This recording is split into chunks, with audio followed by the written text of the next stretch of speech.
সুপ্রিয় দর্শক, শুভ সকাল। আমরা চলে এসেছি আনোয়ারপুর ঘাটে। এই যে আমাদের ফ্যান্টাসি, উপরে একটা বাংলাদেশের ফ্ল্যাগ ঝুলছে। যেহেতু আমরা সীমান্তবর্তী জায়গায় অবস্থান করবো এই হাউস বোট ভ্রমণে, যার জন্য ফ্ল্যাগ রাখা নিশ্চয়ই ভালো। সব বোটে অবশ্য নেই, আশেপাশে দেখতে পাচ্ছেন সব বোট রেডি। সকাল সকাল আমরা এখানে পৌঁছেছি সকাল 8টা বেজে। তো চলুন আজকে আমাদের রুমটা কেমন সেটা আপনাদেরকে দেখাই। যেটা আমরা নিয়েছি 28,000 টাকা প্রিমিয়াম কাপল রুম। এক্সট্রা একজন থাকলে তার জন্য পে করতে হয় 6,000 টাকা। তো কথা না বাড়িয়ে ডিরেক্ট আপনাদেরকে রুমটা দেখাই।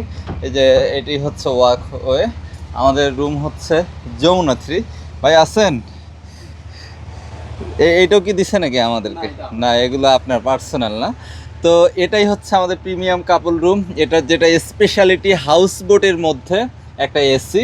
এটা হচ্ছে এটার জন্যই মনে হয় একটু। থ্যাংক ইউ ভাইয়া। এটা কি? আর আপনার 3 মিশালি দিয়ে ড্রাগন, অরেঞ্জ, ম্যাঙ্গো। আচ্ছা, থ্যাংক ইউ ভাইয়া। ওয়েলকাম ড্রিঙ্কস পেলাম আমরা। তো এর ওয়েলকাম ড্রিঙ্কস এটা আপাতত রেখে দেয় এখানে। যাই হোক, এটা কেমন সেটা আপনাদেরকে আগে দেখাই। বিসমিল্লাহ। আমি মনে করছিলাম বিটরুট দিছে, ড্রাগন দিছে, কলা দিছে, অরেঞ্জ দিছে।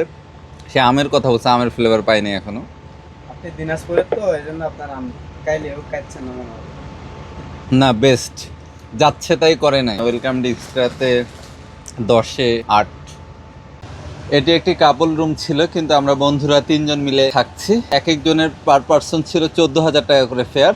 কাপল রুম 28,000 টাকা এটার জন্য পে করতে হয়, কিন্তু আমরা এক্সট্রা একজন নেওয়াতে আরও বাড়তি 6,000 টাকা পে করা হচ্ছে। কিন্তু এটা হচ্ছে প্রমোশনাল ভিডিও, এই জন্য আমরা ডিসকাউন্ট পাচ্ছি। তো এসি আছে এখানে, কাপড় ঝুলানোর মতো সুন্দর একটা জায়গা, অনেক বড় স্পেস, যেটা হাউস বোটে দেখা যায় না। 3 জনের জন্য পর্যাপ্ত এটা ফ্যান্টাসির। তো এখানে ওয়েলকাম ড্রিঙ্কস তো খাইছি।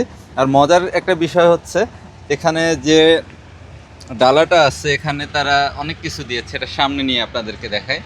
এখানে হেয়ার শ্যাম্পু দিচ্ছে লিকুইড, তারপর ফ্যান্টাসির সাবান, টিস্যু আছে, তোয়ালে আছে, চিরুনি আছে, ডেন্টাল কিট আছে। এখানে যখন এটা হাওড়ের মধ্যে রান করবে, ঠিক তখন এই জায়গাটার এরপরের ভিউটা ইনশাল্লাহ আপনাদেরকে আমরা দেখাবো। জানালাটা খুলে দিলে একটা মাশাআল্লাহ জোস ভিউ দেখা যাবে। আর বারান্দাটা আপনাদেরকে দেখাই শর্টকাটের উপর। এই যে বারান্দা, তো এখানে বসেও চাইলে দারুণ একটা ফিল নেওয়ার মতো একটা জায়গা। হাওড়ের যে সৌন্দর্য সেটা আসলে বারান্দা ব্যালকনি না থাকলে বোঝা মুশকিল। এখানে অ্যাটাচড ওয়াশরুম আছে, একটা ফ্যান পেয়েছি। ওয়াশরুমটা এখন আপনাদেরকে দেখায়। এই যে ওয়াশরুমটার স্পেসও আছে, মোটামুটি একটা মিরর আছে, বেসিন আছে, এই আর কি ওয়াশরুমের অবস্থা।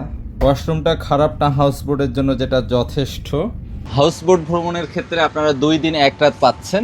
এজন্য আপনি যদি ঢাকা থেকে আসেন, আমি ঢাকা থেকে বলছি, তাহলে সহজ হবে। সকাল সকাল হাউস বোট ছাড়ে, যখন সবাই আসে ঠিক সে সময় ছাড়ে। বিশেষ করে 8টা 9টা কিংবা সর্বোচ্চ হলে 10টার দিকে হাউস বোট রওনা দেয়, এবং সারাদিন ঘোরার পর রাতে হাওড়ে অবস্থান করে পরের দিন দিনভর ঘোরার পর আবার সন্ধ্যায় আপনাকে নামিয়ে দিবে। এভাবে 2 দিন 1 রাত বিভিন্ন স্পটে আপনার কাটবে। এই হচ্ছে আমাদের 2 দিনের জার্নি, এখান থেকেই শুরু হলো।